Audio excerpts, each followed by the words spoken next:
Hello, आज आपण बनवणार आहोत शेंगदाण्याची चिक्की. तर थंडी खूप पडायला लागली आहे आणि म्हणून मग आता हेल्दी असं स्नॅक बनवूया. वैदेहीलाही भूक लागते सायंकाळी वगैरे किंवा सकाळी टिफिनला द्यायलाही चांगलं असतं आणि रक्तवाढीसाठीही.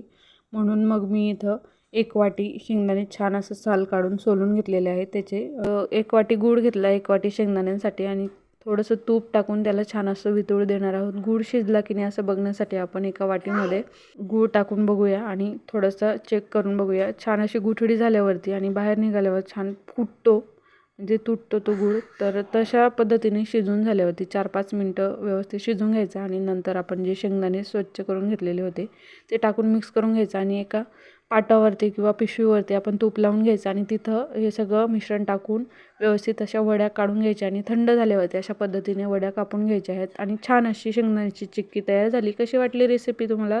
व्हिडिओ आवडल्यास नक्की लाईक करा. चॅनलला नवीन असेल सबस्क्राईब करा. सकाळी तुम्हाला ह्या डब्यामध्ये भरून दाखवल्या मी. थोड्याशा खाल्ल्याही गेल्या आहेत. छान अशी शेंगदाण्याची चिक्की तयार आहे.